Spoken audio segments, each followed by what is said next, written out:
Oh, I was trying to load the game. Shit ain't working now.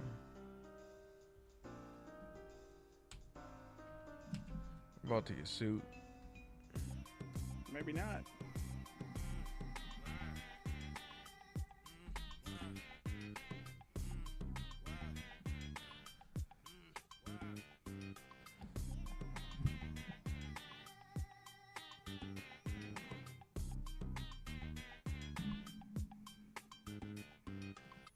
What's good, y'all? This is Kenneth Berry here. Touchdowns and tangents. Someone is feeling themselves over here jumping in the intro, but all right. I had to play it. I've literally just been listening to Bay Area playlists for like the past week, and I'm pretty fucking hyped. Wait. Man. I always do, but Mac Dre especially this week for some reason. Yeah, you know what it is, though. Touchdowns and Tangents, your Thursday night spot for NFL news headlines. We provide topical takes and tangents and context for the culture.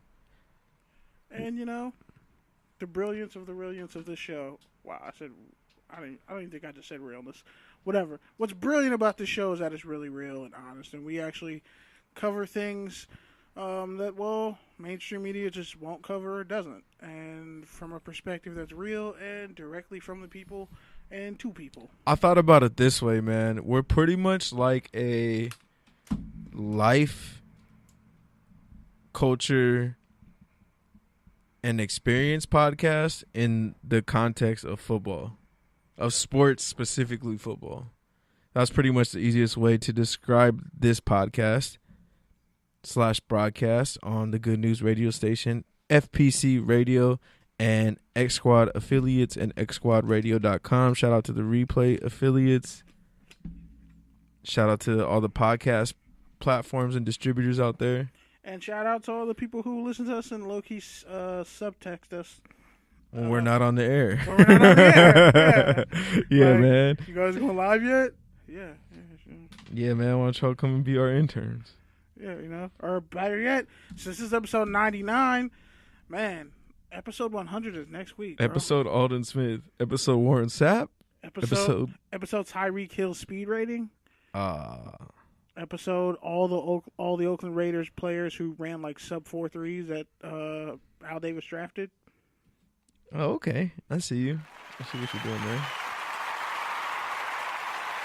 Shout out to Phil Buchanan. I don't know why he didn't work out. He flamed out. You didn't know why he didn't work out? Because he couldn't tackle? You didn't think that was going to be a problem? He was great at punt returning. Decent cover guy. Are you describing Phil Buchanan or... And he played for Miami. Like, he should have worked. Van Dyke. DeMarcus Van Dyke couldn't cover. Everyone knew he couldn't cover coming out of college. He came out a year early. He was just too small. He's fast. He was too small. No, he was tall enough, but he was just too small. Couldn't cover. He was too small. He couldn't cover. He was too small. He was small. He was big enough to play in the slot, but he couldn't cover anybody. He was too small too, though. Mostly. Yeah, but anyway, let's talk about the Armageddon that is all these trades that happened this week, man. Yeah. So, which one are we gonna start off with? Are we gonna start off with the one that's closest to home? No, we're gonna go out abroad. And then we're going to work our way. We're going to find our way back home. So, the New York Giants traded Damon, Snacks Harrison, and Eli Apple in the same week. Snacks was a free agent signing, 2 years ago? Eli Apple was a first-round pick, 3 years ago? Nah, it was 2 years for Eli Apple, if I'm not mistaken. I think 3 for Harrison because he was an all-pro nose tackle for them. He became an all-pro for the Giants. He was good. I forget what other team he played for. He played for the Jets. But he was great for the Jets, and then essentially, like, Pro Football Focus named him the #1 run-stopping D-tackle for, 2 years, I think. And then he got to the Giants and then blew up. Eli Apple. He had a good rookie season and fell off ever since. He just fell off a cliff. Like, the issues that his And they had the off-field They had stories about his mom. And he's keeping gold diggers away. His mom kind of became a story. He might just be one of those well-off kids that just isn't really tough enough when you actually separate him from everybody else. But then you have other people saying he's a dog, he's a great player. Has all the measurables, has every possible skill set you would want, and then got traded to the Saints for a 4th-round pick. Now, honestly, I'm kind of disappointed in the Saints because I think they should have just went all in for Patrick Peterson. Honestly, we'll talk man, about that later. I agree with that. Honestly, I don't know why Eli Apple was the first corner to move. Maybe because he was the cheapest. I don't know. Both their corners are just not. It's not working. They're trying to move Janoris too. So it's like, but he was the biggest malcontent, I think, because him and Landon Collins had beef, and I guess it was just probably. I think James Belcher is their D coordinator. But what, they traded him for a 4th-round pick? Yeah. So you went from having a 1st-round pick, a dude who had an interception and forced fumble his rookie year. He looked promising to last year only playing in 11 games, having beef with team leaders. They're all-pro safety. Looking like he can't cover. Who's going to get paid pretty soon, by the way. He might just need to move to safety, to be honest. No, he's not a safety. He got the size. He's a corner. The Saints do a really good job of rehabilitating cornerbacks. They really do. Patrick Robinson was their 1st-round pick out of Florida State. Yeah. Left somewhere else, became good. Eagles, comes back, and now he seems pretty decent. Crowley was whatever. They had Devin Breaux for a while, but once he fractured his leg, he was never the same. But they had Marshawn Lattimore on one side. What about that corner they took out of Clemson that never did anything, like 2 years ago or 3 years ago? We don't know his name. Even I don't know his name. You know who I'm talking about, though. I don't think they took a corner out of Clemson. I know Minnesota took a corner out of Clemson. Nah. Cordell Tankersley, and Tankersley had no picks in college. Yeah. And a 4.47 out of Clemson, went to the Minnesota Vikings. I thought he went to the Saints. No, he went to the Vikings. And also the corner out of Michigan State who ran a 4.31, Trey Waynes. He's playing a little bit better for them, but Mike Hughes tore his ACL last week. So he's done for the season. And then Terrence Newman at the beginning of the year retired and became a DB coach for them. So that's Minnesota's, their secondary's going through stuff. But I think you need to boost your levels, man, or something, because I don't sounding a little. It's weird. I sound low. I don't know why, but how about, is that better? No, but on the we'll whole, never know. No, I'm too high now, I think. Wow, that is terrible on your part. But yeah, man. No, but I mean, like, I'm too, like, my levels are too high. Relax. Oh, I thought you meant like you're too high. I was like, wait, whoa. Anyways, I think the biggest thing with Eli Apple, and you touched on it before, was I didn't think that was Eli that was going to get traded. Let's keep it a buck. Okay, you're just quoting the meme, but besides that, it was funny. Besides that, like I was saying, Eli Apple, I feel like, number one, you gave up, you pretty much traded a 1st-round pick for a 4th-round pick only in his 3rd season. But the thing you were saying about some people say he's a dog, some people say he's not. Isn't that just kind of like the modern day of the NFL now? I feel like in that 53-man locker room, you can find someone to tell you one thing, and somebody else will find someone to tell them something different. I feel like that's just kind of like the era that we live in with social media and the blogosphere and everything that is the machine of NFL media. NFL PR? Including us. I mean, I kind of totally spaced out for the first part of your question, but the gist of it, I think, is when it comes down to... How do we know what to believe? That's pretty much what I'm saying. Well, we don't really know. The only thing we know what to believe is what we see on the field and honestly how players react. Because, okay, in this case... Because honestly, you gotta go NFL players they're starting to get tired. Not even that. They're just like, they're starting to complain too much about each other, like too openly in the media. Like, no, I mean the NBA, keep that stuff inside. No, NBA does it. Keep baseball that stuff does it inside, man. Are you talking about the culture, that old school locker room culture that doesn't really exist anymore? Exactly, but that's a generational thing, though. And besides all that, if you are gonna call out teammates, and now I'm kind of already moving ahead, but if you're gonna call out teammates, at least put your name to it. You know what I'm saying? Don't be an anonymous source if you're calling out one of your teammates. But also, it depends. Otherwise, what's the point? Then you're just starting the machine. It depends on when you're being anonymous. Because, like, let's say an anonymous Patriots player comes out And it's like, yeah, they're ducking injuries. Yeah, okay. Then that's something you would be anonymous about. Ducking injuries and Tom Brady's on steroids. You're like, whoa. Yeah. That's different. That would be some wild shit. That's different than like a former Patriots player saying, Teddy Bruschi was a snitch. That's different than someone being like, hey, I think Brady's soft. Like, bro, if you think Brady's soft, then why don't you tell him, number one? Number two, if you're going to tell the media, then why don't you put your name onto it if you feel that strongly about it? But I think the ones who do, like a guy like You're just stirring shit up. Look at Jalen Ramsey. He's the perfect test case. He's always put his name on stuff, and they're like, oh, why don't you say anything now? Because maybe I don't always want to say something. But when I say something, y'all get all hyped, and you have like 30,000 stories and articles, and I'm pretty much giving y'all work by talking. But, you know, like Blake Bortles came out and said he accepts the fact. I mean, that's Richard Sherman. He just got a contract for San Francisco off of that. So that's a different scenario. Yeah, Marshawn. Jalen Ramsey, let's be honest. You can make a living off being the quote guy in the NFL. Just ask John Gruden, who got $100 million. Let's ask Rodney Harrison. But Rodney Harrison's not a coach. But no, actually, Jason Garrett is that quote guy because he is honestly the most Jerry Jones too. Yeah, but Jerry Jones is like he's all up in the that video. Asshole source you want. He's all up in the videos, dancing in all the videos. So yeah, don't go to the Dallas Cowboys if you actually if you like Death Row Records. But anyway. On that same note, man. So the Dallas Cowboys, they traded for Amari Cooper. That was a big story of the week. If you're on my Twitter, you saw me go off on it. You probably know how I feel already. Totally at Pete Certified, you know what it is. You can at me if you have a problem with it. But KB, what was your whole take on the? Okay, let's back up. Where were you?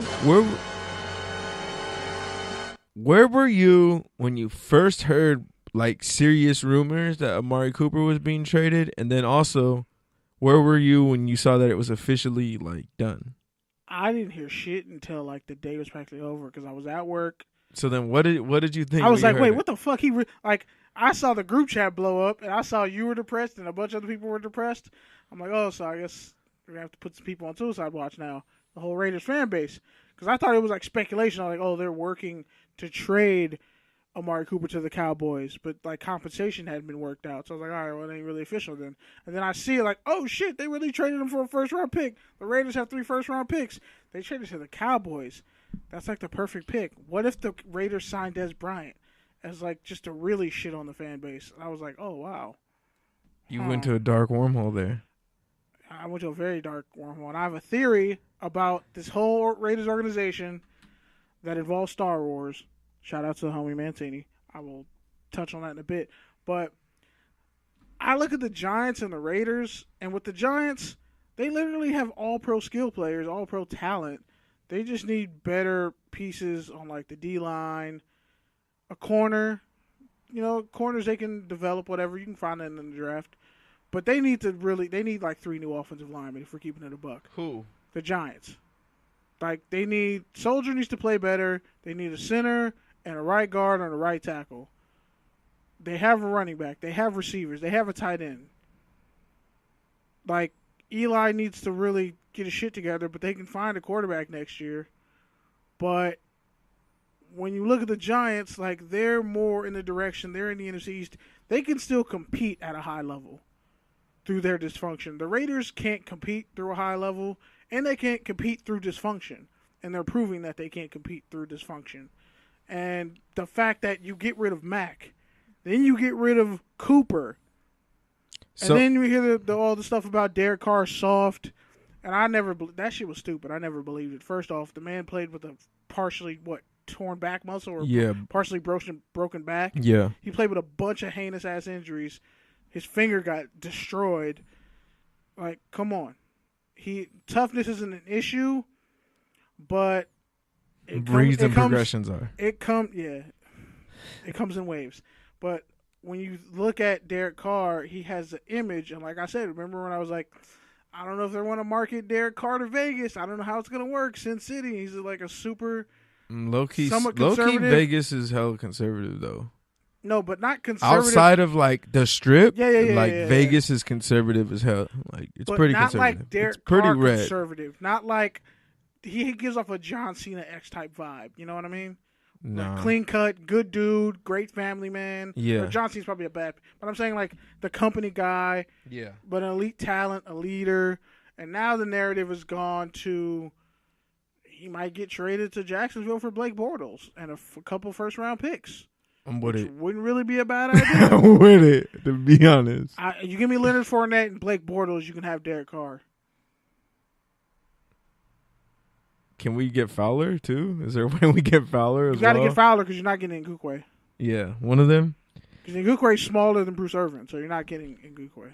But my whole thing with the whole situation, and you already kind of touched on it, but first of all, man, all the people out there saying Amari Cooper is not worth a first round pick are fucking stupid. Like, He period. was the 4th overall pick for a reason. Besides all that, one of the greatest receivers in Alabama school history for a reason. Even besides all that, like, a first round pick is a shot in the dark. Amari Cooper is a sure thing. Yeah, he's had 2 drop off seasons. Who will fit somewhere. And I know. I've had him on my fantasy team too. So I get all you fantasy nerds who are like, ooh, Amari Cooper is not worth a first round pick. Yeah. I just pulled an upset this week, by the way. Beat a team. Nobody cares about your fantasy team. We should be 6-1, but whatever. We're 4-3 comebacks. And I got Nick Chubb, and I stole Nick Chubb. Nobody cares, bro. All right. Anyways, so Amari Cooper is worth the first round pick because honestly, last year he would have been a first round pick if he came out again. 2017, he would have been a first round pick, probably a top 10 pick, probably a top 5 pick, maybe. He would have been he would have been better than Calvin Ridley. And this Somebody year, would have he would have definitely been better than Calvin Ridley. And this year they're talking about the draft like it's not all it's cracked up to be. So it's a bunch of he probably would have been a first round pick again. So pretty much Dallas gave up what he was worth. Yeah, sorry. N'Keal Harry out of Arizona State and I think Anthony Johnson out of Buffalo are possible picks.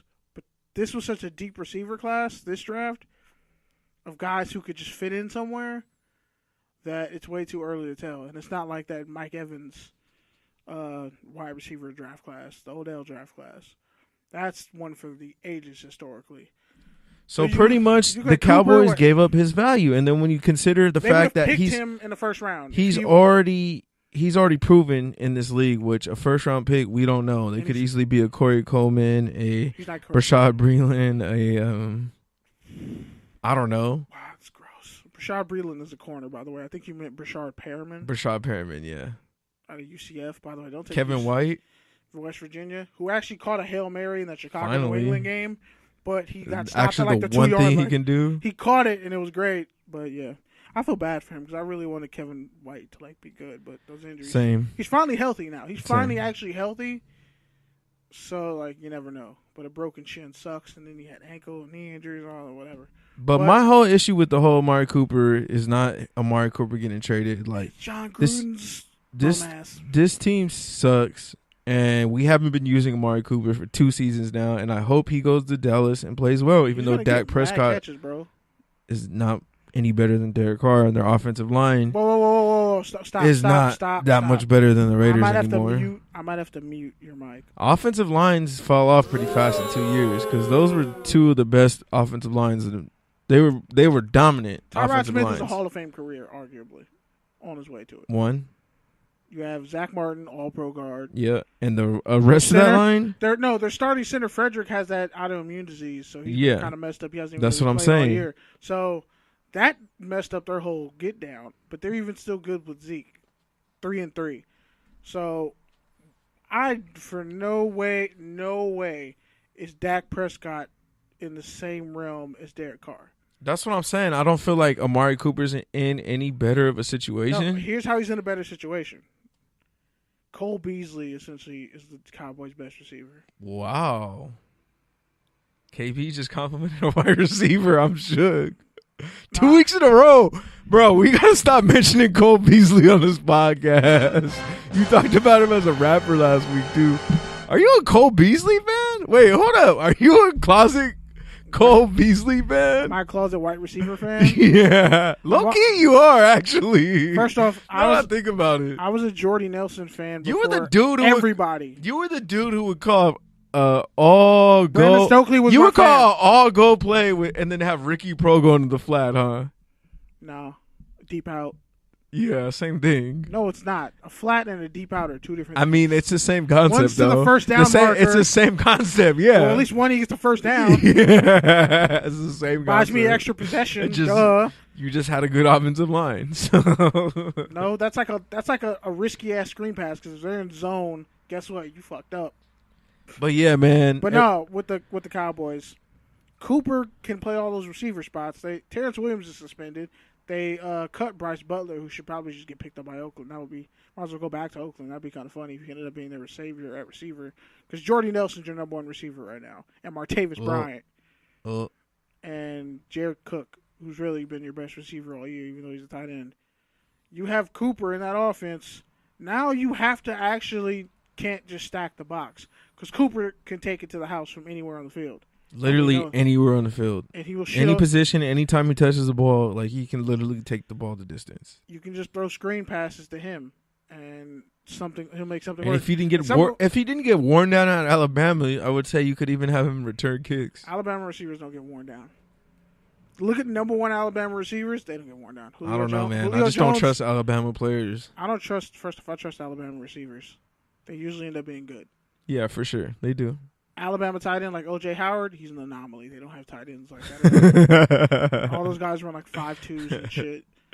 All right, man. So, but with Dallas, you can't factor in the fact that you can't not factor in that Zeke is gonna get even more yards now because of this. This makes their offense better. They're a legit contender because you look at the corners in the NFC East. Eli Apple's gone. That's one starter down. Janoris Jenkins about to get traded. Philly's corners, low key, are trash. If we're what keeping happened? it a buck. No, they were trash when they went to the Super Bowl. We just didn't talk about it. Look how many yards they gave up to New England. No, they were playing good though. They were playing good. They were playing good before then, and their pass rush was playing really well. The pass rush is still good. It's just the offense is kind of sluggish. But when you look at that division, Amari Cooper arguably is the best receiver in that division. That's a good point. That's fair. Who's better than Amari Cooper on the Redskins? No one. Well, I'm outside of Odell, right? Outside of Odell, obviously. Yeah. Odell is just the one above all. He got bleached hair and pictures with Drake. Okay. That gets you enough clout to, it's Odell. Outside of the Giants receiving core, who else in the NFC East are you really scared of if Eli can actually get those guys the ball? Like, Dak is mobile. He's honestly just an athletic game manager. He's like a step below Kirk Cousins. He's Kirk Cousins' floor if Kirk Cousins ran a 4.7-ish 40. So you factor that in. Dallas won this deal because I don't trust John Gruden's drafting ability. He drafted Davin Joseph, was a Pro Bowler twice. Jeremy Zuta, who became a Pro Bowler, I think, after the fact. After Gruden left, and Akeem Talib. All right, so I'm going to give you the last few teams that have had more than 3 number 1 first-round picks. Jets had 4, right? So 2017, Cleveland. Myles Garrett, Jabril Peppers, David Njoku. Still up for debate. Still out there. We don't know. Myles Garrett has 7 sacks right Solid now. so far. He has 7 sacks. Myles Garrett's going to be all-pro. 2013, Sharif Floyd. Hurt. Bust. No, he's not really a bust. He still plays for them. He's not really a bust. Has he playing this year? I haven't heard anything about him in 3 years since his rookie year. They cycle guys in and out. They got Xavier Rhodes, superstar. Cordero Patterson was an all-pro for them on special teams, at least. Wash. So let's just say that was a wash. Okay, those last 2 were decent. The next ones are trash. 2001 Rams. Damian Lewis. That was the trash. Adam Archuleta. Trash. Ryan Pickett. Trash. The epitome of Basura. But that was the year they went to the Super Bowl, no? So. Wait, they went to the Super Bowl that year? 2001. Wasn't that the year they went to the Super Bowl? Yeah. 99. That was a Tuck rule. No, that was a Tuck rule. 99, 2000? No, that was the first year. No, they won 99, that was when 2000. That was when They went to I think, back-to-back Super Bowls or Super Bowls in 3 years because they beat the Titans in 99, 2000, lost to the Patriots. 2001, 2002. Yeah, so 2000, 2001. So the draft that year would have been 2001. I'm pretty sure that wasn't the year they... The Tuck Rule was 2002. Yeah, I guess. 2001, 2002. They were trash, though. Actually, no, you're right. It might have been after. It had to have been after. Because 2002, the Raiders lost the Super Bowl. So the year before was Rams Patriots. Which, that was the first. So Patriots, then that would have been. Patriots So then Super they Bowl. had three. So then they had three after they won the Super Bowl. We'll have to look that up. But yeah, trash. Next one, 2000, New York Jets. The greatest of all, possibly. Sean Ellis, John Abraham, Chad Pennington, Anthony Beck. I mean, those are like two four. of those guys were pro. At least two of those guys were Pro Bowlers. One might have been an All-Pro. One. I mean, yeah. Pennington was a starting That's quarterback. a good draft. Beck That's a good draft. Was a good. That's a good draft. But that's how you become the Jets and be a wild card team and That's never do anything and be forgotten from existence. They built the foundation. Are your kids gonna know about the 2000 Jets? They should. No. It's not the 2000 Jets. Yeah, whatever. It's the Jets that went all the way to the AFC title game with those core players. You mean with Pennington Mark Sanchez? got hurt and came back. Yeah, but Sean Ellis was they had. But I'm saying those teams are great. Next for a while. one, 95. Kerry Collins, Tyrone Poole, Blake Brockermeyer. The Carolina Panthers. We'll talk was about, that their? We'll talk about Ray Caruth later. Was that no? That wasn't their expansion year. No. That was 1991. Dallas, Russell Maryland, Alvin Harper, Kelvin Pritchett. Well, so pretty much those guys were good. I think that was decent. So pretty much it's like a 50-50 shot. Alvin Harper finessed the Oakland Raiders. Even with all three picks, the Raiders have pretty much let's say a 50-50 shot of getting anything valuable out of it. They have a 35% chance. Yeah. Because one should definitely be a hit. The other one should definitely be a good secondary player. And the third might just be best available. So let's get to the Raiders because I'm sure that's why people want to listen anyways. On the Raiders side of it, John Gruden, as you already talked about. His ego is written all over all these moves, by the way.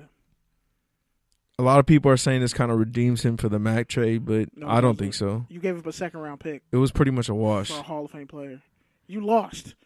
They've I consider this trade an even wash. For me, the Raiders wanted to tank. Cooper's even. The Cowboys need a player. They lost on that Khalil Mack trade. I don't care what anyone says. You don't give up the best defensive player in football, arguably. He changed the Bears' defense, bro, by himself. And that's why they didn't beat the Patriots because he had hurt his ankle. I'm talking about the Cooper trade individually. I'm not talking about the group. No. Okay. Because we're not even talking about the draft day trade. Because people want to forget about the draft day trade was worse than the Khalil Mack trade. When you really think about it. No, it wasn't. The draft day, well, they're both pretty bad. You're right. Because the Khalil Mack trade is pretty bad, too. Martavis Bryant. Which he's done, what? Doesn't matter. Season? If he's still on the roster, you brought him back. Which he wasn't for 2 weeks. But yeah, the point is. That's their fault. Those trades were L's. Huge L's. Big L's. This trade is a wash. So either way, you're still in the negative. It's a push. It's like you're the kid. Yeah, pretty much. It's a push. But they're still in the black for that Khalil Mack trade. And John Gruden keeps looking America in the eye and telling them that he's trying to win now when everyone in their right damn mind knows that they're not trying to win now. They're tanking. They're trading away their best players. And Gruden doesn't want to own up to it. And at some point, as a head coach, a leader of men, you got to have some accountability and tell it like it is. When has John Gruden ever had accountability as a head coach? It's a good point. Let's be honest. I tweeted He's one out of those loud meathead dudes who really doesn't have any natural talent, but just talks about how he's a great student. I said it 3 weeks ago. I tweeted out with the meme with the dude pointing to his head, and I'm like, you can't get traded. You can't get fired if you don't have a franchise quarterback, and that's pretty much what we're seeing now. First, the narrative shifted on Khalil Mack. He doesn't want to be Raider. Then it shifted on Cooper. He doesn't want to play football. Blah, blah, blah. And now it's shifting on Derek Carr. He's soft.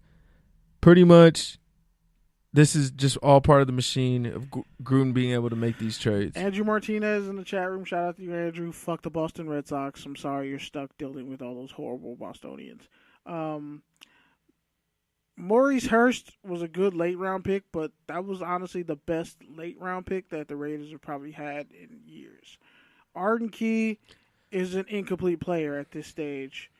Like, I give them credit for... But honestly, what I don't give them credit for is how they bossed the 6th round and on. Because they could have got Tyrell Crosby, who was actually pretty good, playing for the Lions. They could have got Marquez Valdez-Scantling, who's pretty much like the second receiver for the Packers right now, and Equinemius St. Brown. And they missed out on that punter. And they missed out on that Leon Jacobs out of Jacksonville, who played for Wisconsin. And like ran a 4.48 and could have helped them on multiple fronts on defense. Yeah, they missed out on a lot of backup that they actually needed. They needed another receiver to draft and develop, and they didn't take him. They just depended on a bunch of practice squad guys and Seth Roberts, stone hands, having ass. So, shout out to Keith. We'll talk about what's popping for the 100th episode later. But yeah, when it comes to the Rams, I mean not the Rams, the Raiders. And their picks, and you can see John Gruden's philosophy. He wants people who will like just be robots in his scheme, just cogs in his scheme, and he's the puppet master. That's why it's like there's this weird. It's like they're breaking Derek Carr to build him back up. It's weird. That's why I said. But he's earlier, a grown ass man who's had kids since he got like kids and shit, bro. 19. And he's been being groomed to be a QB since he was 13. He was a pudgy kid from Bakersfield. One of his kids actually almost died when he was in college. Like, they did a whole piece on it. Like, he's been through shit. He's mentally tough. He can handle it. But here's where I bring in Star Wars. Because I said earlier, I was like, John Gruden is Kylo Ren. Forget the past. Burn it all. Destroy everything. He's pretty much destroying any mention of Khalil Mack, Amari Cooper, any player that Reggie McKenzie drafted. Reggie McKenzie's pretty much Lando Calrissian because he's just being fucking spineless and sitting in the background, going along with everything. Once they traded Mack, he's like, "Fuck it, you traded away my baby." The best thing I ever did. The best thing I ever did. Trade everybody else. I don't care. Shit, Carr was a 2nd round pick. You can trade his ass too. I don't care. He knows he's short for this. Lando's gonna be gone. So. You look at Carr. He was singing at the press conference like someone was in the back playing with teacups. That's why he's Lando, because Lando's a fucking turncoat. He turned on Han Solo, but I'm gonna get to that. So, what's his face? Carr is pretty much Rey. She's like everyone thought she was the chosen one. He had all this natural ability coming out. Seemed like a perfect fit. Was turning the corner for them. And then just hit a bunch of roadblocks and getting his ass kicked. And now everybody's uncertain about him. And it's like the same way we felt after that last Star Wars movie. Like, is Rey the chosen one? Or is it that kid that they left on Tatooine or whatever the fuck? Or whatever that planet was? That's kind of what Derek Carr is. We don't know what he could be. He could either be a bridge to something better or a bargaining chip or just somebody that's really good that's waiting in the wings. Like, I thought about it like he's not the franchise quarterback that we want him to be. But he could still be a franchise quarterback. And he still brings a lot to the table. And you said but maybe not everything that you would want to the table. And you did say that was a perfect explanation. Yeah, that's how I was seeing it when you said it. It's like, yeah, like you watch it and you're like, really? This is the chosen one? And but then he's talented. By the end, you're like, okay, I can see it. There's a new hope. There's some traits in there. There's a new hope. It can be molded. It can be built up, Yeah, and then you have Mark Davis. But then at the same time, you're like, wait, this is really my hope again? And then you're just like trapped in the circle of benign uncertainty. Abyss. Because I feel like Gruden and Carr could be the perfect match. Yeah, Gruden and Carr, because Gruden is Kylo. Carr is Rey, who like already had his own thing going. But like the two of them teamed up together are unstoppable. That's why he's literally having the best career of his life. 71.7% completing of passes, and like I think yards per game. Yeah, for 4 yards a throw. 200, 290 shovel yards. passes to get TDs. Doesn't matter. Come on, dog. No. I'm. This Star Wars analogy is fucking amazing. No, it really is. Like, it's a really good analogy. Like, I'm really proud of myself. I'm rocking with it. You know, we're just getting into this deep dive. All right. So for people who say we only talk sports, you don't know what the fuck you're talking about. Now I know you don't listen to our shit. Fight me in the parking lot. I got bail money. Don't worry. I don't think you do though, or hospital bail money. But anyway, so yeah, those two would be a perfect match, right? Because like John Gruden will point to the stats, but then he'll talk about the ineffectiveness of the offense. There's not enough pieces, whatever, blah, blah, blah. But, and if you watch the movies, the Star Wars, I forget the name of what it was, but Rey and Kylo Ren, after fucking they killed Snoke, were like a perfect team up. They were like they were in sync the whole movie. They were in each other's heads. And I feel like that's what is Gruden and Carr in each other's heads. But Carr's taking all the ass whoopings. Like, he's dealing with all the strife. And Gruden is on this, like, maniacal, just closed off, like when he smashed his helmet in the elevator, because Snoke was like, you're a child. You're not Darth Vader. Now, here's where I think Snoke is Mark Davis. Like, he represents a piece of the old guard, but a new direction. And I feel like Gruden... it's weird because I feel like there's still Al Davis's legacy, as in like that's Al Davis's son, but he's not really Al Davis. He's something outside of the norm, but he still has his own presence, and we don't really know what that is. And with the Vegas move and all that shit, like some people already see him as sinister. So that's why I said Snoke would be Mark Davis. Now. All right, so let me pull you out of your nerd wormhole. No, I'm almost done. No, hold on. You can finish after. Let me just pull it out and bring it back to reality. Pause, and then you can talk about it. Pause. I thought we banned pause from this podcast. No, you said let me pull it out. What the fuck is wrong with you? Pause. I'm using a meta. You're the one over here comparing football to Star Wars, and I'm bad. Come on, man. I'm actually pointing out it's a metaphor. Brilliant. You're in a metaphor. I wasn't even high when I thought of this. A metaphor of your metaphor. I wasn't even high when I thought of this. It was fucking brilliant, bro. Okay, well, let me bring it back to reality and set you up to finish it off. Damn. All right, cool.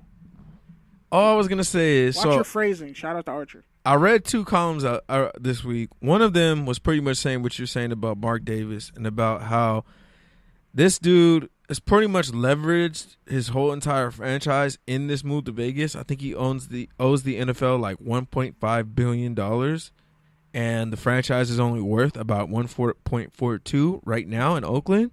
When they move to Vegas, they'll be worth 2.5 or 2.6. Probably 5 in like 10 years. But that's assuming everything goes well. That's assuming that they actually have a decent team, which the column I was reading, another one was pointing out, John Gruden, despite being billed as our folk hero, our prodigal son returning home to the Oakland Raiders, despite him being marketed that way, he blatantly pointed out he works for the Raiders, not the Oakland Raiders. And these moves are clearly showing that his head is already 2 seasons or 1 season away. And pretty much bringing it back to the first column I read, which was mostly about Mark Davis, was just kind of saying, it's really ironic because at first we thought Mark Davis was going to be a little bit different. But now he's already flexing his muscle by giving this coach all this money because that's who he wanted. And Gruden taking the money because he's desperate. And pretty much doing whatever the fuck he wants like his dad would have done. So really, it's kind of ironic and somewhat sinister. Yeah. Amy Trask, I just said, was Maz Kanata. She pretty much like she's helpful. She has a connection to the Raiders, and a fan favorite. So yeah, that was just a little aside. Yeah, Amari, I think is Finn. Like underutilized. I feel like Amari's way more useful than Finn though. So he's Han Solo. He might be because he's not dead, but like he definitely is not of this world anymore. No, he's Finn. Yeah, you're going too far. No, he's Finn for the sake of, like, he was never really a coward, just kind of always misplaced and misunderstood. And now he has a fresh start, and he stood up to all his demons because he technically almost killed Captain Phasma. We don't know. But he essentially, like, he has a fresh start now in Dallas. Like, he's the man now. He has a whole new supporting cast. Like, that Asian chick is pretty much his girlfriend at the end of the movie. So that's why Amari Cooper's Finn. Damn. I wasn't even high when I thought of this. This is crazy. Oh, Khalil Mack is Luke Skywalker. He's the Force. You feel his presence even though he's not even there. He doesn't even really fuck with y'all like that anymore. And he's always been a quiet dude.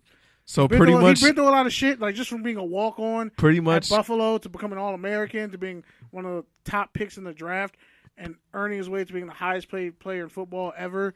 He's a fucking OG now. You don't want to fuck with him. And he pops back up, and he's like, I got this shit. Everybody relax. Pretty much Gruden is going to trade 3 first-round picks for him. Yeah. That was the plan. He's better than anything we could get in the first round. But that's the crazy part. Like, damn, he really is Luke Skywalker. Because, like, he's essentially dead to the Raiders fan base. Let's be honest. Like, those Khalil Mack jerseys are pretty much done now. Like, if you're wearing a Oakland Raider Khalil Mack jersey, it's kind of trash. And even though technically you were, Pete, you kind of actually doomed the Raiders. Just an FYI. All right, yeah, you're not the first one to tell me that. All right, so can you finish with your metaphor so when you get to the next topic? Marshawn Lynch is Chewbacca.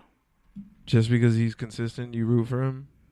And he's the realest dude there. Like, you don't understand his language because you're not where he's from, which is, Oakland. And he's just a different cat. He moves to the beat of his own drum. And he'll bust a cap in your ass. He's not afraid to. And, he is sad when Khalil Mack left. And they actually were teammates for a bit. So yeah, he's Chewbacca because he's just real as hell. And he's like, he's the all right, bro. He's Come on. irreplaceable. You're doing too much now. Oh, and then Seth Roberts is Jar Jar Binks' bitch ass. Garyon Conley is Captain Phasma because like he looks like a threat, but then he gets fucking shitted on by Finn, aka Amari Cooper, and a bunch of other receivers. And now like he's just apparently he's in the doghouse, and we don't know where he's at. He's just gone. And then, Las Vegas represents that casino, that planet that Finn and his Asian girlfriend were on. Like, we're just a casino planet, and they're funding the Republic and the Resistance. They fund both sides of the war. That's Vegas. They're just enjoying all this shit. Because, honestly, they'll be able to market the Raiders if they come as this young team scraped of all its past transgressions, whatever. But Oakland is going to suffer. Free Oakland. But Vegas is hub honestly, where everybody goes to. What fan base stays worse? For 3 years after announcing their relocation? Only the Raiders, man. It's like, such a Raider thing to do. It's like, oh, we're breaking up, but I'm going to stay here because the rent's cheap. Motherfucker, I'd have stabbed you in your sleep with an ice pick.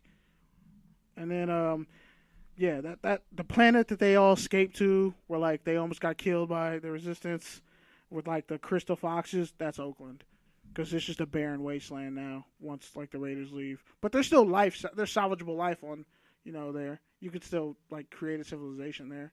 Shout out to East Oakland and the Golden State Warriors until they leave. But yeah, and become the San Francisco Warriors. No, that's disgusting. I almost punched you. And Carl Joseph is Boba Fett because we know he's not dead. We can't actually prove it. But we don't really know if he's alive either or what's going on with him. He's just out there in the ether. He's kind of an urban legend. All right, so that was Barry's blasphemous Star Wars comparison for the evening. Mancini, when you listen to this shit, you're going to laugh. Shout out to you Raiders and Star Wars fans. Y'all don't see the differences. Go watch Star Wars. You're going to be like, damn, Kenny's a fucking genius. It's wasted here. No, I'm just kidding. All right, man. Other people in the trade rumors this week. Shout out to Ryan. The rent can never be cheap enough. Patrick Peterson is apparently on the trade block, which is pretty ironic considering the Arizona Cardinals essentially had one of the greatest receivers of this era. Top 5. Larry Fitzgerald, and never traded him. And now they pretty much want to do the same thing to Patrick Peterson. But Peterson's like, nah, I'm actually trying to get a ring. He came out on an Instagram post like, I listened to Bidwell, the president, talk about the commitment to winning and all this other shit and what they want to do, and I'm going to stick it out. Like, they still might trade your ass. I don't know why the Saints didn't be like, we'll give you the rest of our draft picks and like a random player for Patrick Peterson. The fuck? I'm giving up the rest. I won't need a draft next year. Fuck it. I'll give you my fourth. I think they still have a third. No, they don't have a third. The Saints don't have their first round pick. They have a second round pick, I think, because they gave up. No, they don't have a first or a third. Yeah, because that's why they couldn't get him. No, but they have a second round pick, I think. I'll give you a second and a fourth for Patrick Peterson. That's not getting it done. He's not gonna be there anymore. He has what, like maybe 5 years left at a high level, and his contract's manageable. We'll give you some draft picks. He's 30 years old. Do you think he's gonna be good till he's 35? He might only have 1 to 3. That's why you have to take a second and a fourth round pick. Because you're gonna. And this is why trades in the NFL do not get done. No, draft picks matter more than players. They've proven. Which is one thing I will say. Fucked up. I won't credit him for it, but the NFL overall is finally starting to embrace trades. And I think Gruden especially is bringing back stupid trades by trading franchise players for first-round picks.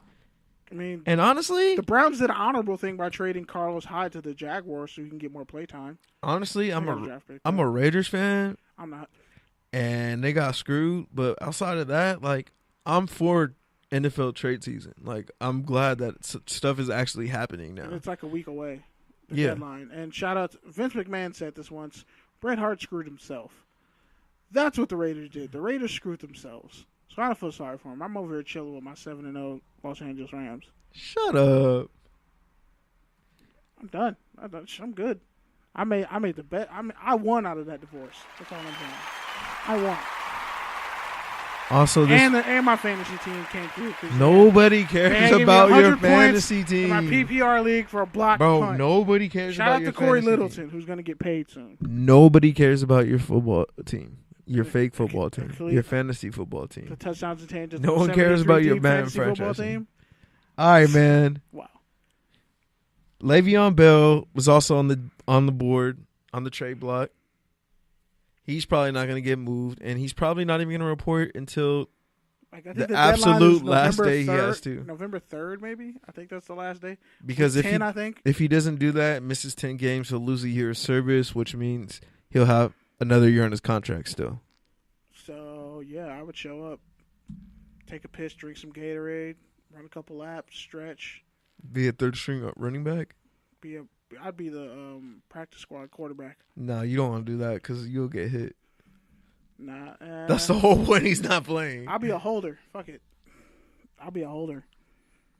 I'll just get on the judge machine and be What if he comes back washed? Nah, he won't. But what if he does? He won't. What if he does? Then the rust will come off. They'll sell him. They'll get rid of him. And he just finesses a $5 million contract out of a new team, and it's just ass. He's earned his money. If he doesn't play for the Steelers ever again, he's earned the right to be paid. They're literally just they're doing to Le'Veon what they do to animals on a farm before they kill them. They just tie a fucking string around your balls, and eventually they fall off. That's literally what they're doing to him. So, no. Get your money. Get your money, preserve your body. He got, 5 great years left? I'll give him 5 great years left. Okay, other people on the trade block. The Denver Broncos receivers and Thomas, Emmanuel Sanders. And possibly Chris Harris. I heard Chris Harris a couple weeks ago. I think they kind of backed off on that and moved to the offensive side of the ball. That'd be stupid. I'm like, he's your best corner. Those are his best receivers. They're best receivers. But, Demaryius Thomas. See, Case Keenum is trash, but these receivers aren't. Yeah, they're really not. And honestly, that offensive line, anybody's looking to trade that offensive line because that offensive line is garbage. Honestly, Blake Bortles might not be bad in Denver. Because he actually has the arm strength to get the ball to them and stretch the field. What do they have to offer Denver? Because Chad Kelly got released. But we'll talk about that later. I don't know. What is Denver going to offer Jacksonville? And why would you? That's a Super Bowl rival, arguably. The Broncos aren't competitive right now, but they're good enough to somehow find a way to sneak into a wild card. Now, if John Gruden wants to be a real monster, he'll just trade Derek Carr to the fucking Broncos for hell 2 firsts no. and a second. I'll be so pissed. 2 firsts and a second, He'll bro. never get forgiven if he trades him to the Donkeys. Or he might just fucking draft a fullback. Shout out to Bruce. Shout out to the homie Ray. I was like, FPC. yo, they might just draft a fullback. Yeah, it wouldn't even surprise me. On some Brian Leonard type shit. All right, another person. A white running back who played fullback at Rutgers, by the way. Go look him up. Another person on the trade block, Shady LaShawn McCoy. That's a good trade. Anywhere he could go. The Packers would be perfect for him. Actually, that would be a great move for them. And honestly, the Steelers trading Ty Montgomery for in a second or whatever to the Steelers would be a great pickup too. Ty Montgomery could play running back and receiver and probably be better off in that Pittsburgh offense. And the Packers get a legitimate running back for the first time since Amon Green. I'm not counting Dorsey Levens. Fuck out of here. Isn't Dorsey Levens before Amon Green? Yeah, but I'm not counting him in his later years. I'm not counting fucking Ryan Grant, a Notre Dame running back. I'm not counting him. I'm not counting Najee Davenport. I'm only counting Amon Green. Najee Davenport, you know you had Najee Davenport in free agency after the fantasy draft. Goddamn right I did. Yeah. He had 12 rushing touchdowns. Good ass 76. He was like that 76 that was good as hell for no reason. Yeah. Don't run too many sweet plays with him. Just run dives, but he'll come counters, in with one. He'll come in and with fucking off tackles. You're getting 7 yards a pop.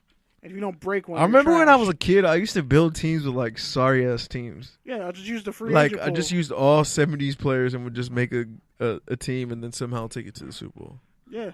By the way, I'm mad because I was watching. And then I have both the Gabaja Biamila twins at end. I had fucking DJ Shockley as my quarterback and Bethel Johnson for the Patriots, who had like 98 speed.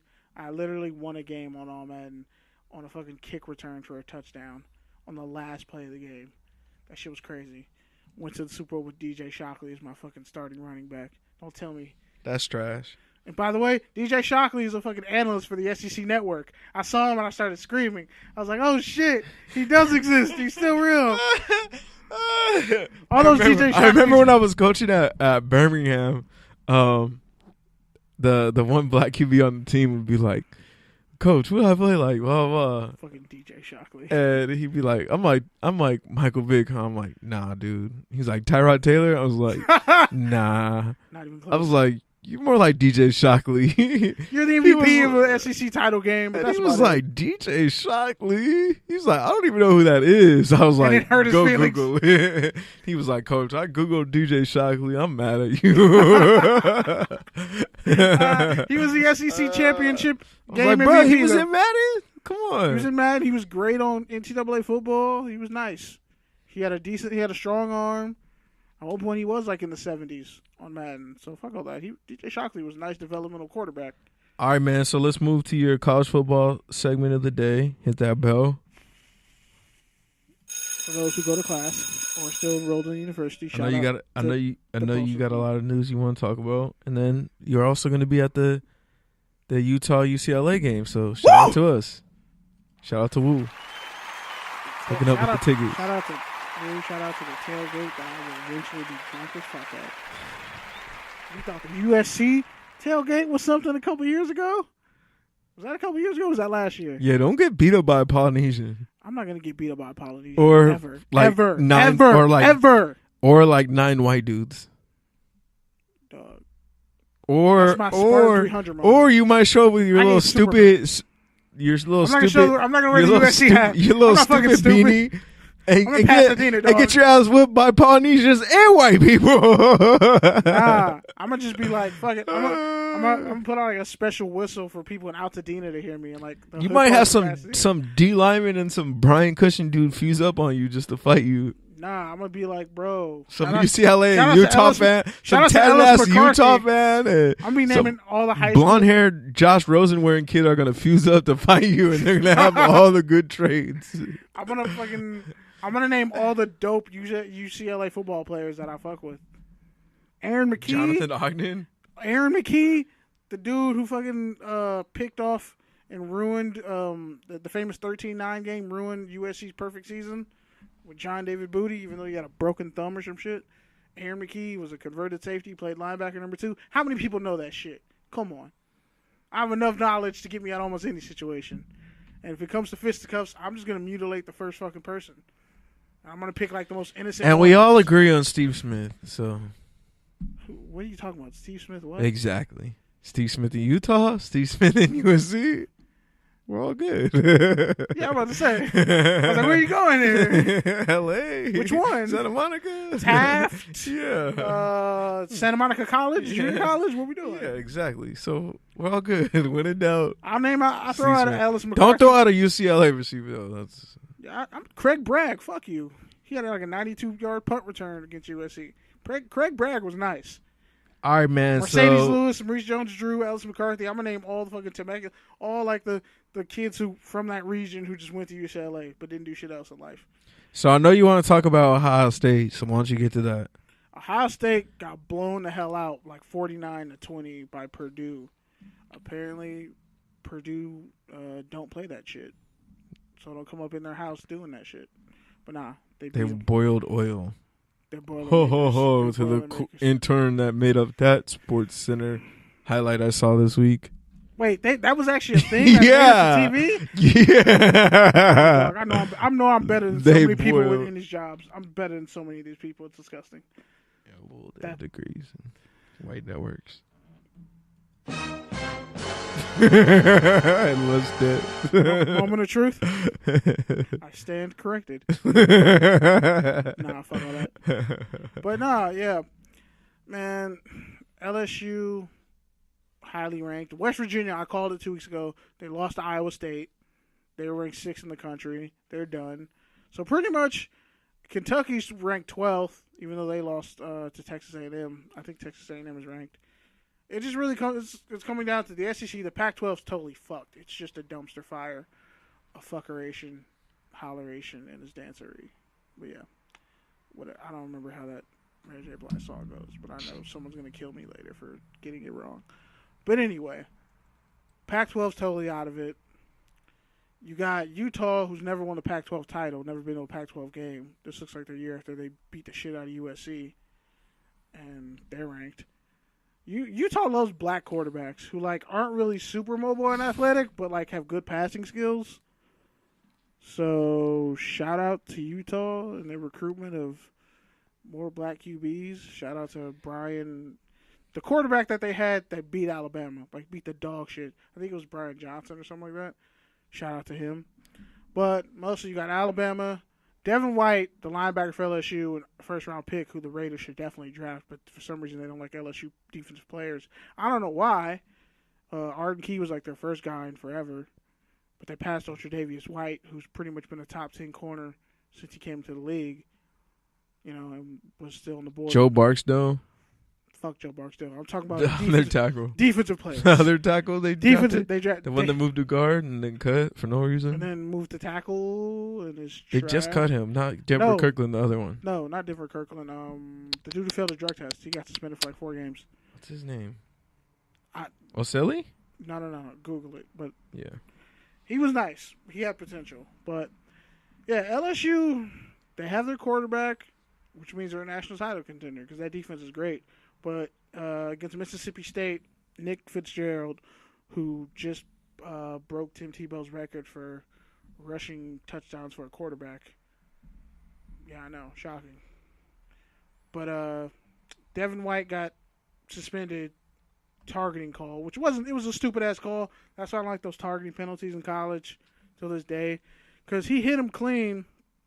They said he led with his helmet and his forearm, and he really didn't. He hit him in the chest. Mack Wilson actually had a worse hit that was definitely targeting when Alabama played last week. But, of course, Alabama gets the benefit of the doubt. So because Devin White, senior linebacker for LSU, is suspended for the first half of their game, because they're on a bye week for Alabama. LSU plays Alabama like a week from now. So when they come back for the bye week, he has to sit out the first half. And the way LSU and Alabama go at each other, that could decide the game right there. Because Tua Tagovailoa, how the fuck you say his name? I had it earlier this week. You mean the Raiders Vegas QB? Yeah. The lefty, the Samoan lefty. That might be enough to make you a Raiders fan again. No, fuck out of here. I'm a Rams fan, dog.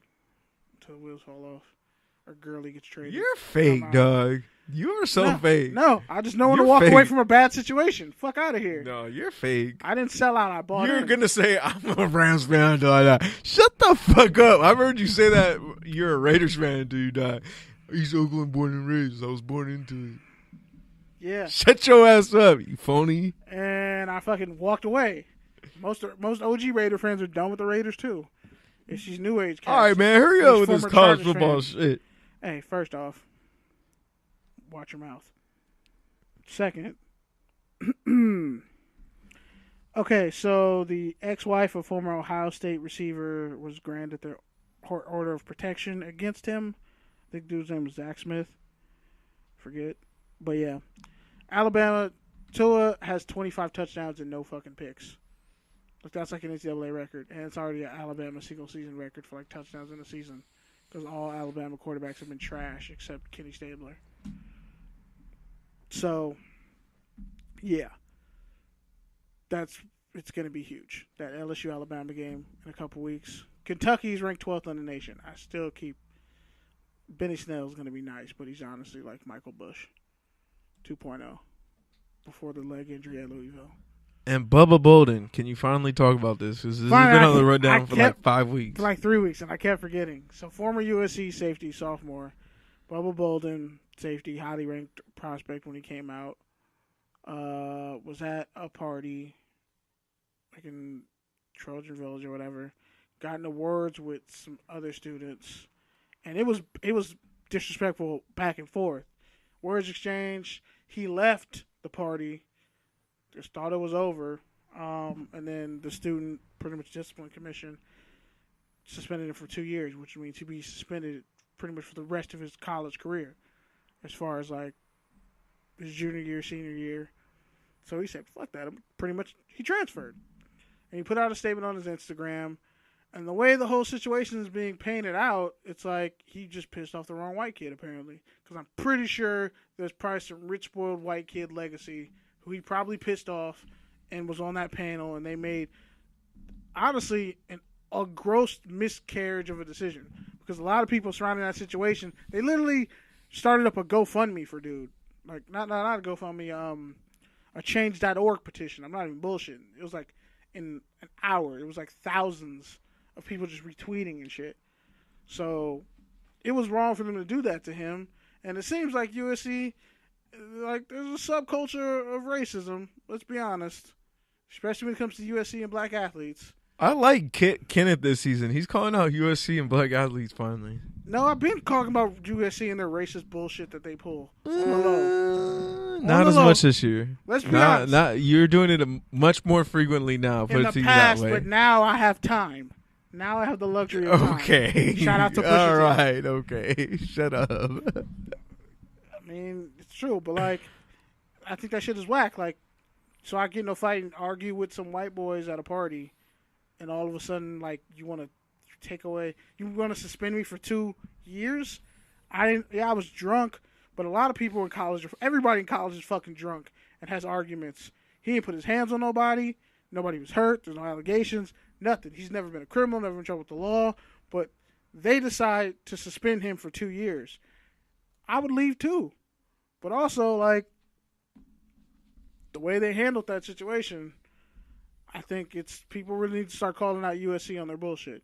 You remember Armand Armstead, former... that's what happens when you go to a private school. Private school. In the hood. Yep. You think, oh, yeah, it's a private school in Compton in the hood. No, white people run it. So what do you think's going to happen if your little colored ass gets out of line? Sorry. They'll just replace you with another safety from next year. Or a walk-on safety. But, yeah, he's gone. And, like, Jameel Cook left. What were you saying about Armstead, though? Eric Armstead, he actually had a heart condition. His brother, I think, played for USC, too. He was being recruited. They were recruiting him. He just chose not to go there because how they fucking did his brother dirty. But Eric Armstead was a D-tackle for USC, really good, potentially had All-American hopes and had NFL hopes. But they gave him some pills that fucked up his heart. And then he got misdiagnosed, tried to go back, ended up suing them for pretty much ruining him because they wouldn't medically clear him. So he had to pretty much transfer out and leave, and ended up getting picked up by the Patriots. I don't even know if he's still in the league. I think he lasted for a couple of years, but they essentially ruined any chance he had at the pros because of what USC did. And yeah, it's pretty fucked up. So I think you really, if you're sending your kid to USC or any school, you need to understand the inner workings of, like, let's say those athletic admissions councils, those athletic councils where, like, all the athletes, they have, like, a panel or some shit. Like, that's almost any school has that. Like, CSUN has it. Where, like, they have, like, a council of, like, students who make decisions on, like, student athletes and things like that. So you need to understand the politics of all that, because whatever happened, whatever was said, it was enough for that kid to be blackballed out of university for no good reason. They suspended, like, they literally, unless they're trying to uphold the suspension to whatever school he goes to, which is trash. Because I'm like he literally was playing in games. He was supposed to be the starter, and ever since that happened, they wouldn't let him play. So that's just trash. And honestly, we've all seen politics in sports, Pete. We know how it goes sometimes. But on that level, that's some other shit. We gotta have your boys in from Wake and Bake. All right, are you done now? Can I talk? Yeah, I'm done with all my You're just rambling. You're literally asking me questions and then answering them yourself. You pretty good? Much. Yeah, I'm good. That's pretty much the end of the college. Trying to drop 50 in 3/4. Trying to pull a Blake Griffin. All right, man. So, all right, let's move to touchdown and turnover. I got a couple for you. All right, man. The Jaguars have a broken offense. Is that a touchdown or a turnover? That's a touchdown. For me, not them. They don't fucking score. Bruh. So they have a broken quarterback. The offensive lineman, their best offensive lineman, tore his ACL a couple weeks ago. So Cam Robinson, by the way, out of Alabama, who the Raiders passed on. Yeah, the Raiders passed on Cam Robinson. You want to know who they took, Pete? I'll let you Google it. Who? I want you to Google it. I want you to find it out quietly on your own. Google who they drafted in the second round. You're talking about this year? No, when Cam Robinson fell to the second round to the Was that 2 years ago? It was the same draft as Conley. So last year. Who did they take in the second round? They took who's no longer on the team also. Oh, Obi Malafanu. Yep. They took Obi. Yep. When they could have had Cam Robinson. That's right. Who was like a Pro Bowl, damn near all pro at right tackle, and it was their starting left tackle. But yeah, so the Jaguars have a bunch of hurt offensive linemen. Leonard Fournette's ankle is fucked up worse than mine. Is that the same injury he had in college? Man, ankle injuries for a running back that size, like he probably got tackled and people just lay it on your ankle and just bludgeon it. Like, it's fucked up. So yeah, I'm gonna say Freeman. I'm gonna say it's a touchdown too, but for different reasons than you. And all the receivers are all over the place. One, did Jacksonville ever have an offense? And two, the offense they did have was built all around Leonard Fournette. Yeah, which he's been hurt, and all the receivers, they basically have a whole new receiving corps this year, which Day Westbrook was like a find last year, but expecting him to be a number one receiver of a Super Bowl caliber team is a lot. Keenan Cole's all right. They're tight ends or whatever. It's crazy to think that like Allen Robinson was one of the best receivers in the league at one point, and Allen Hurns was his rookie year. Yeah, like his first 3 years. He's only been in the league like. Allen Robinson's been in the league like 5 years, I think. This is barely like his 5th year. Yeah. Yeah. He had 3 good years.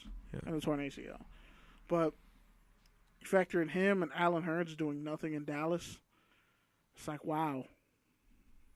They had an offense in place. I mean, it's the same thing with Dante Moncrief. He had 1 good year, and he's fallen off since. He's decent for the Jaguars.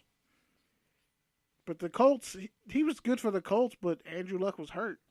So when he actually was balling out, Like, if he went to a team like New England, or if he went to a team like the Vikings, he'd be dope. Or if Dante Moncrief went to the Saints, oh shit, he'd be having a career year. So it's all right, man. Next one. I've been hearing this one a lot too. You wrote this one down, but there's a conspiracy to not give Julio Jones the ball in the end zone because he is the first receiver to amass 500 receiving yards and not a single touchdown.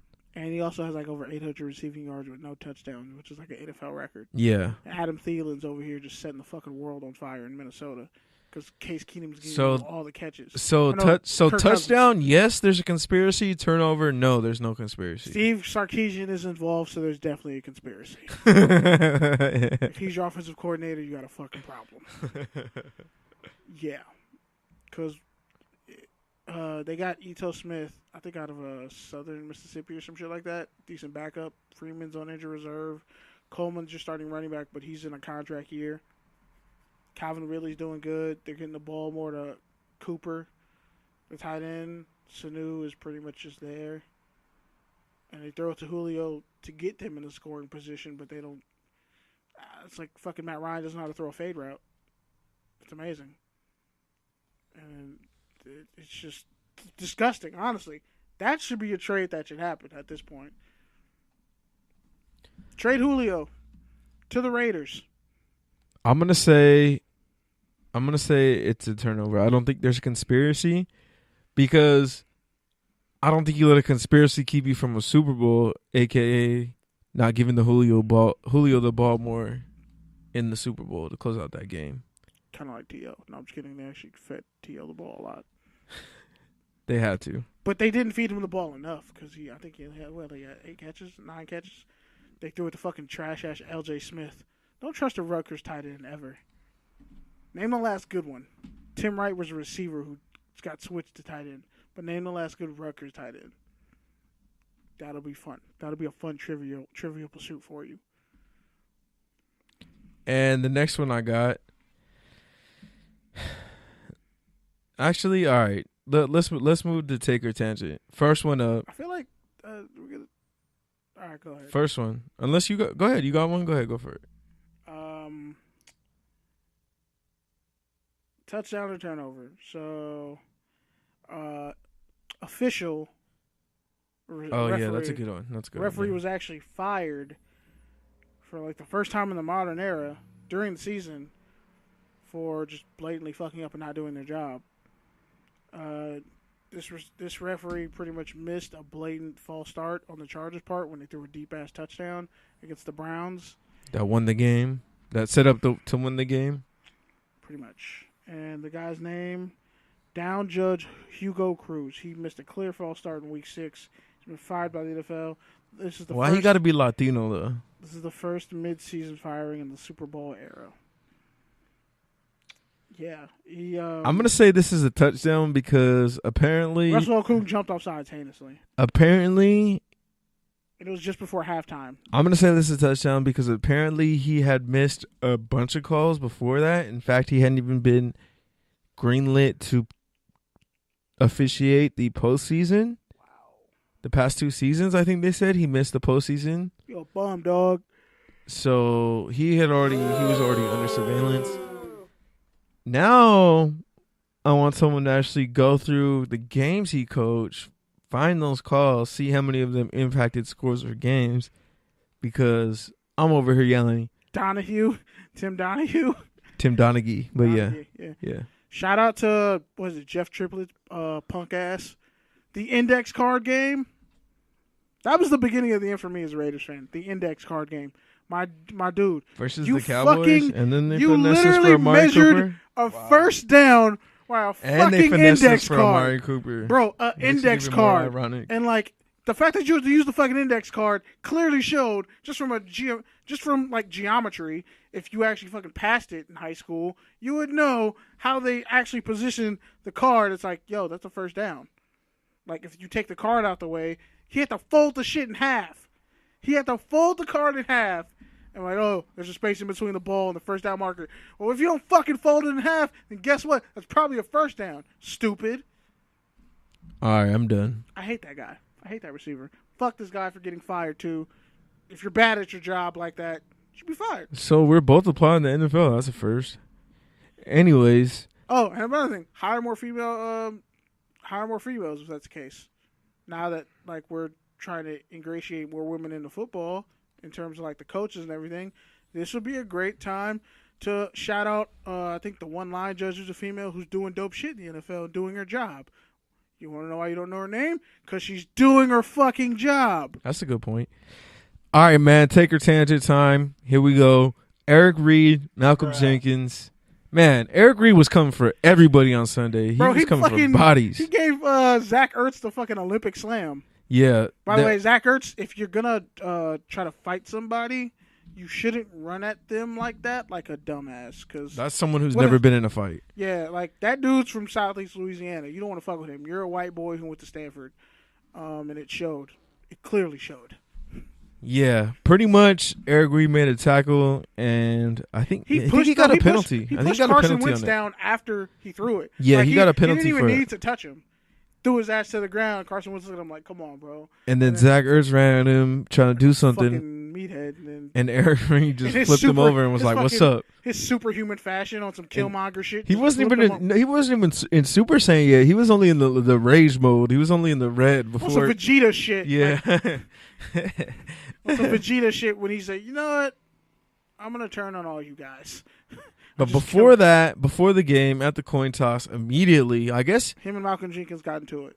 He's pretty much just calling out Malcolm Jenkins and really the whole team, the whole team as being neo-capitalists who pretty much sold the movement that him and Kaepernick started off for $90 million, $89 million to be distributed amongst charities of their choice, mainly their charities. And if you read the story on The Undefeated, which is amazing, they detail that.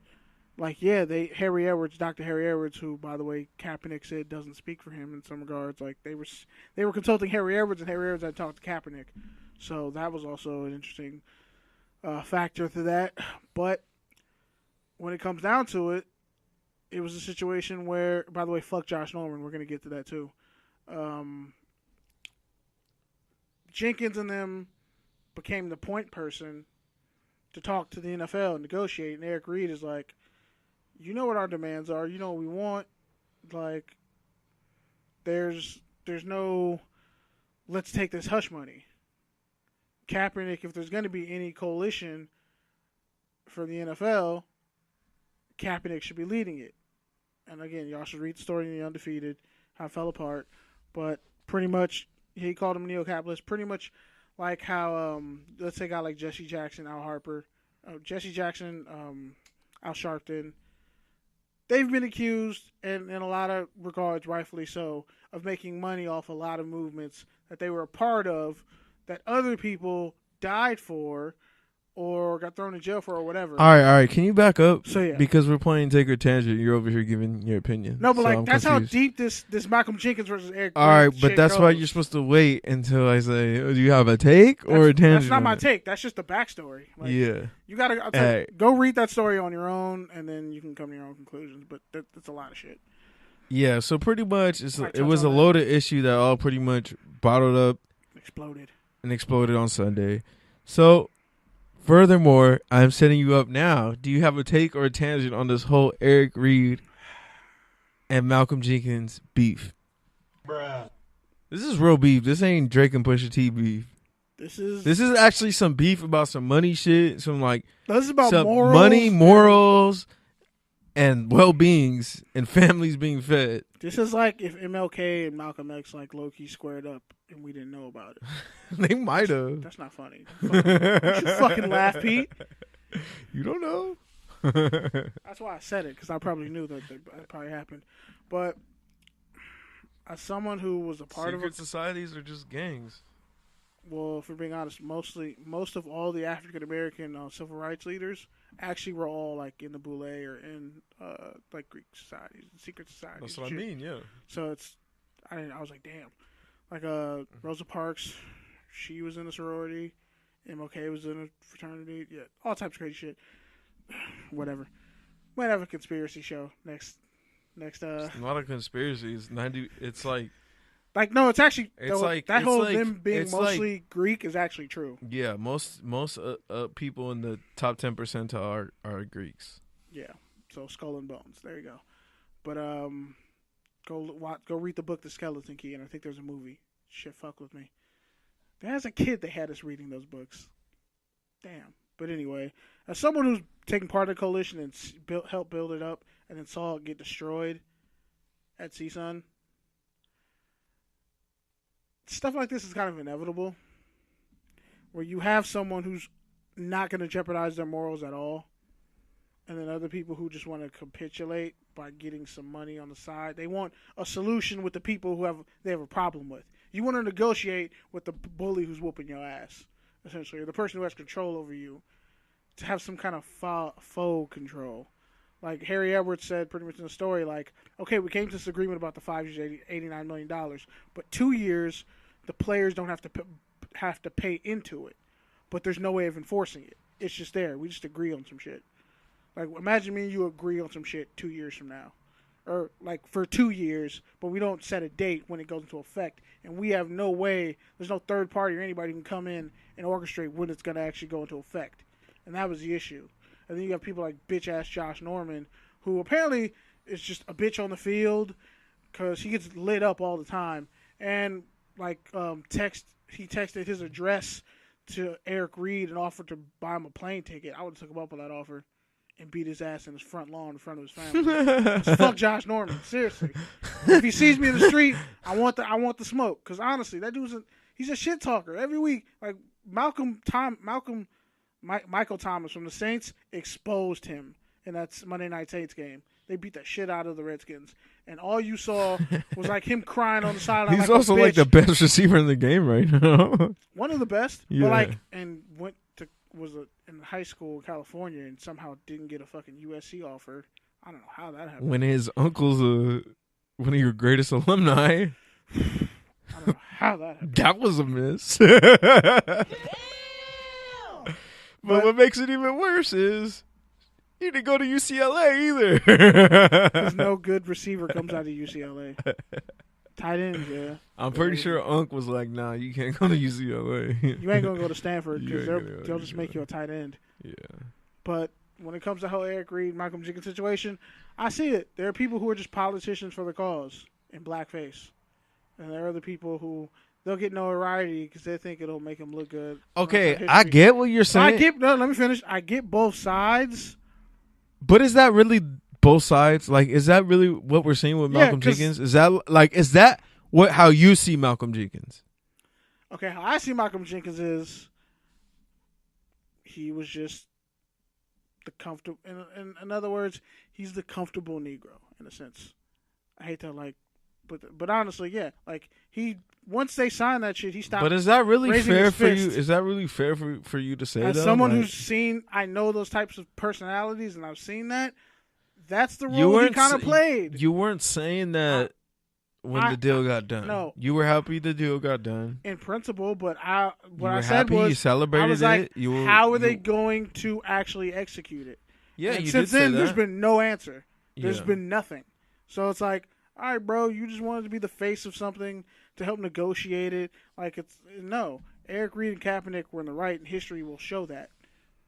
So, but not to take away from your point, I understand Eric Reed's rage and anger behind it because they said pretty much fuck Kaepernick. What you do? Nah. You understand rage? I understand rage. No. We understand rage and What? righteous indignation. What? Me? Of all people? On. No way. Nah.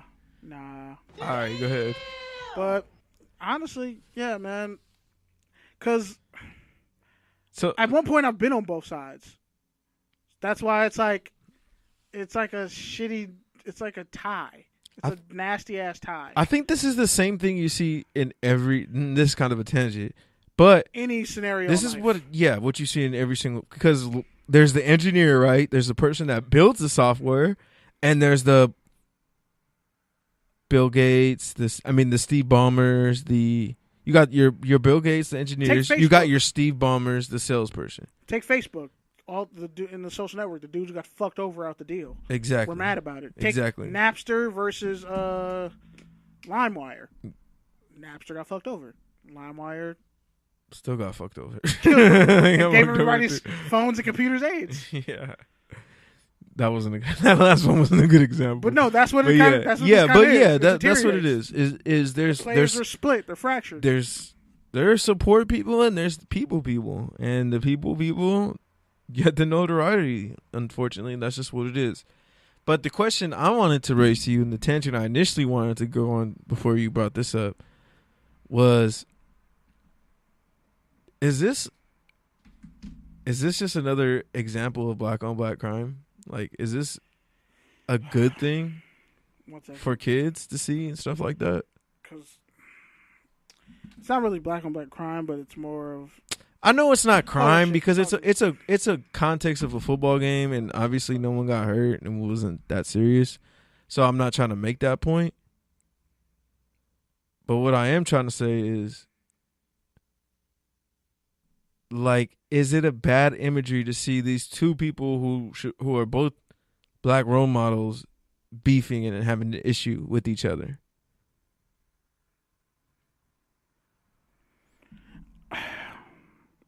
Okay, I thought we weren't on the air, but Ryan, I think it might be your phone because I can hear us on the air.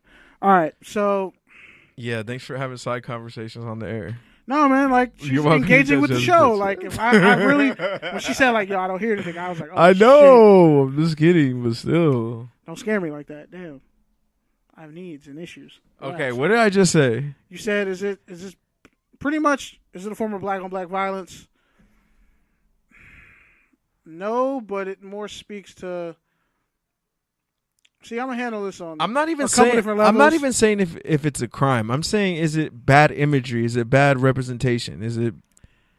Sadly, it's because they're both black role models. They're both people. It's the black condition, because we're in a system that we didn't create, and we've just convinced ourselves to capitulate and kind of go along with it and try to fit in. When, like, yo, sometimes you can't fit in with shit. And my issue, and I kind of touched on this when I was on the Get Right last week, black people really just don't support one another.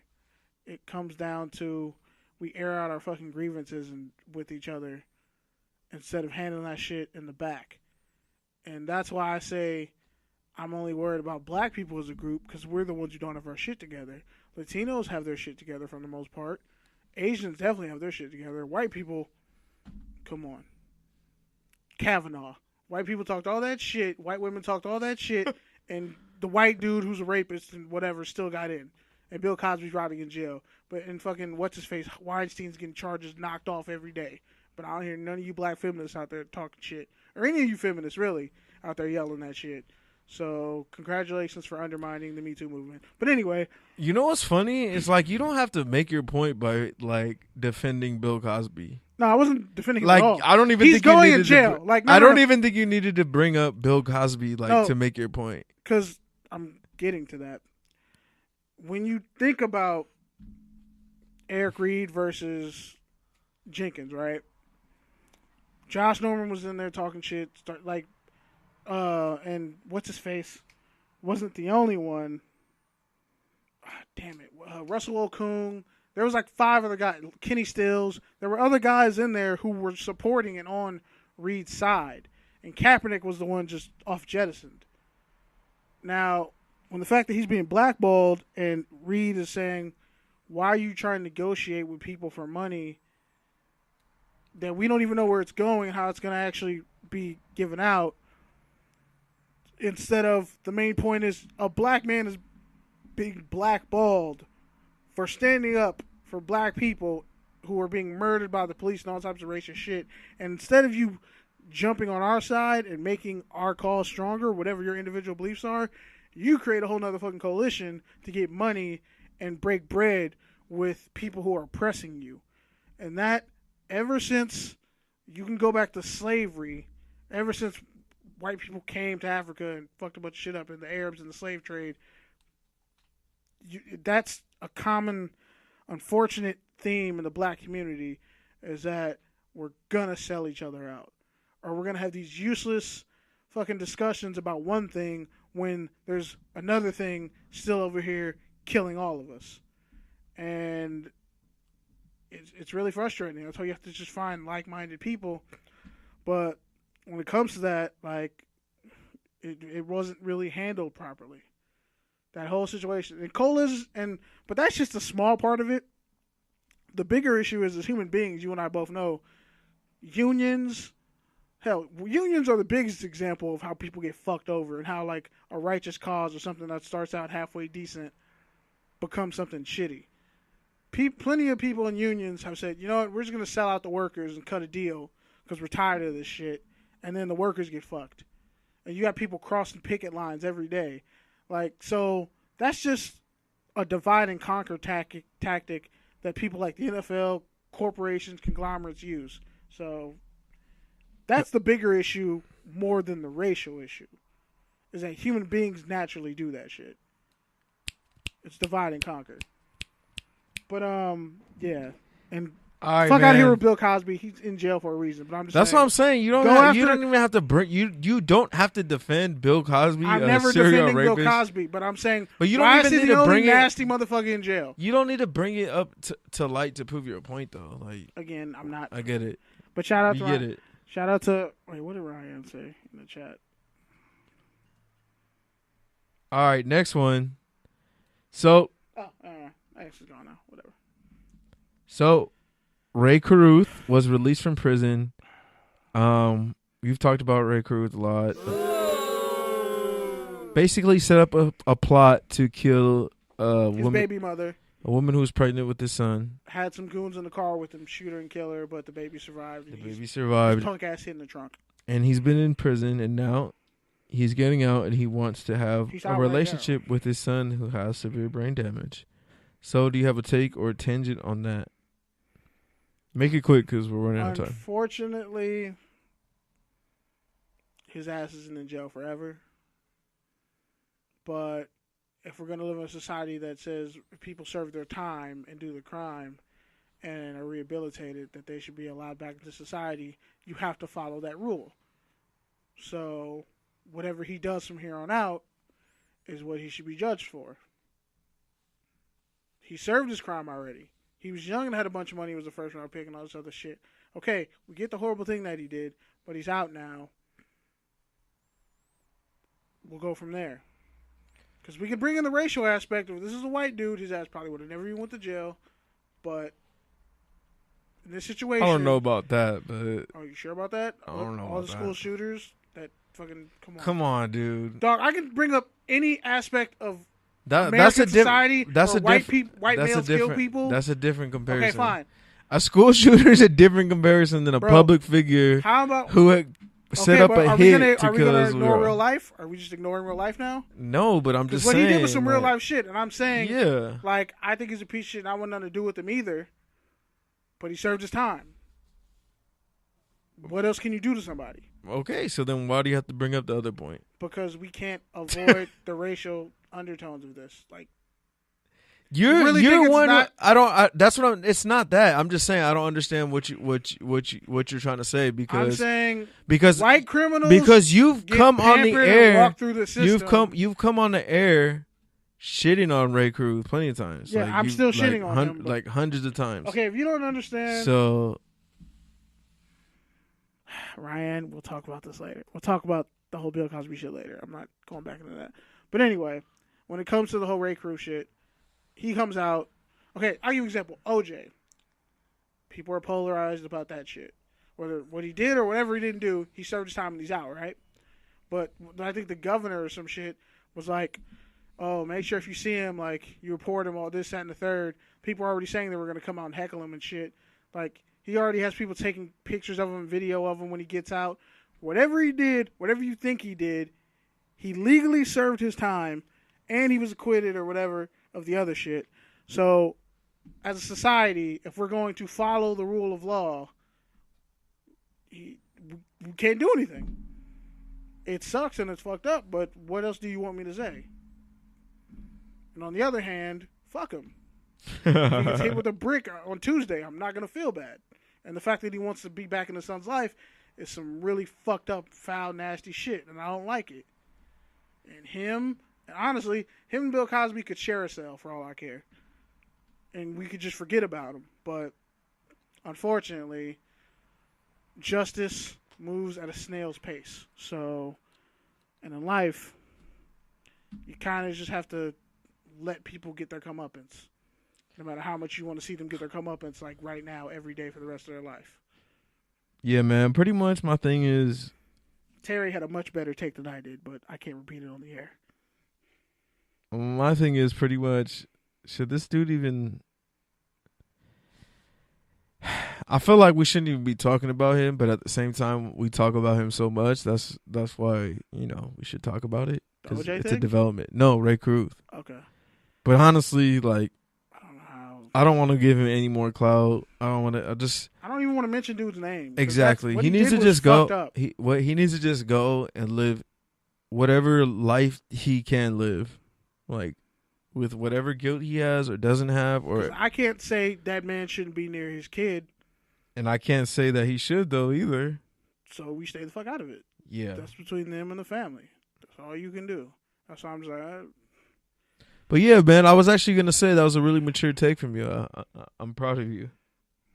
I mean, I'm pretty mature, so thanks. I guess. All right, man. So you want to close out the show? Yeah, I actually got some shit that I need to get off. Don't worry, I'm not gonna mute your mic. There's no point in that. Yeah, you can. Go ahead and mute it. All right, fucking cool. All right, so there was a journalist. His name was Jamal Khashoggi. I can't say his name right, pronounce his name right, but he was essentially murdered in his home country, Saudi Arabia. He's an American journalist, but he has family in Saudi Arabia. He was murdered. His body was dismembered, decapitated, all types of fucked up shit. Like the prince there, totally mutilated him. And this week, they had his son. The son was forced to shake the hand of the man who essentially killed his father. And there are multiple reports saying that, he was fine. He didn't do anything. Like they didn't do anything. He didn't do anything to his dad. But then multiple reports came and said, like, yeah, you guys jumped him, you kidnapped him, you brutally murdered him. His body was really fucked up and destroyed. And then you also have the fact that his son was pretty much forced to shake his hand. And in countries like that, you can either give me your hand willingly or I can take it. That's pretty much how it works. And he was actually banned from leaving Saudi Arabia. But apparently now he's back in America. And I just want to get to the point of, like, yeah, we talk about journalists and the media and shit over here in America and how it's low-key kind of trash. But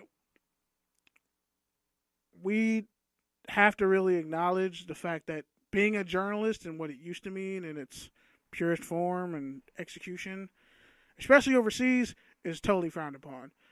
And in this country and other countries across the world, journalists have been murdered, and they get murdered with pretty much impunity.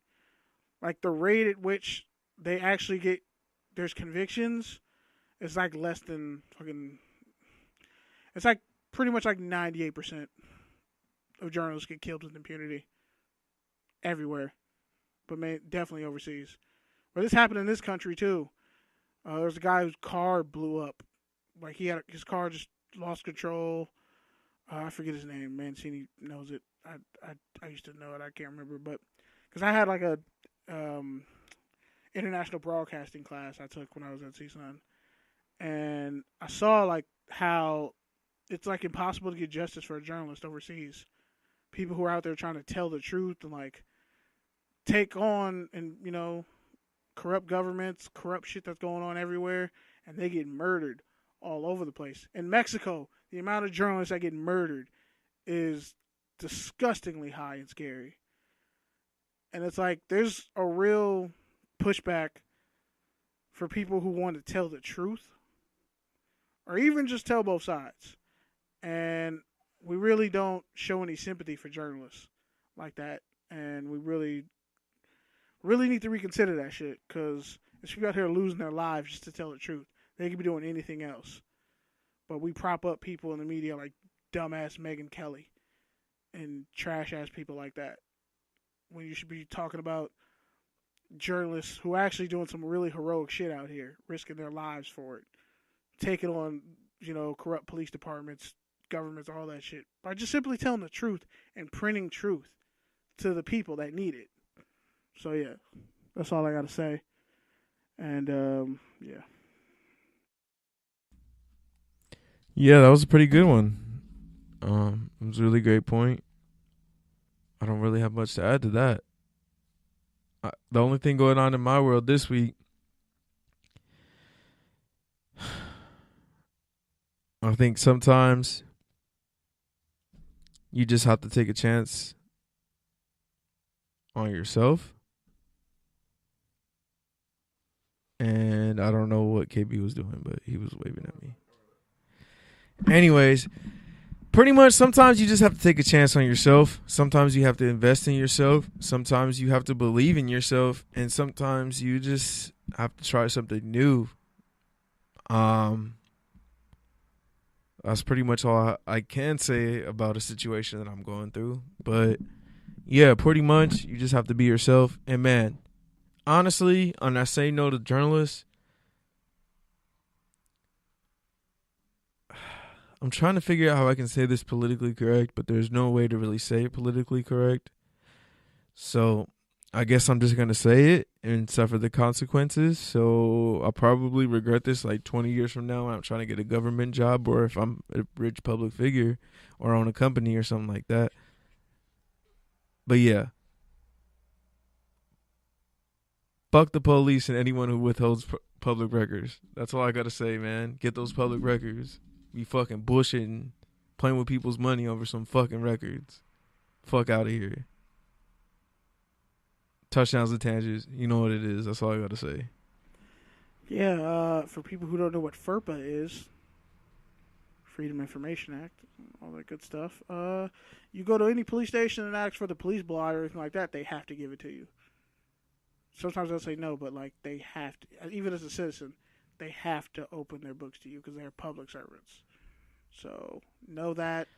That's the worst part is you try to play nice and you try to like not be like all journalisty and like knock heads and stuff like that. But really, they don't really give you a choice, and it just gets annoying because they just take advantage of you and they don't care. They'll do illegal shit like, put a boot on your car. Or, oh, yeah, that's another issue. I'm talking about about when you're not in trouble. I'm talking about the shit they do that's supposed to serve you, but it's really just inconvenient. I'm not even talking about the law enforcement side of it. That's a whole other thing. Yeah. I just mean like the administration part of it all. Fuck them. So what you're saying is fuck red tape? Yeah, pretty much fuck red tape.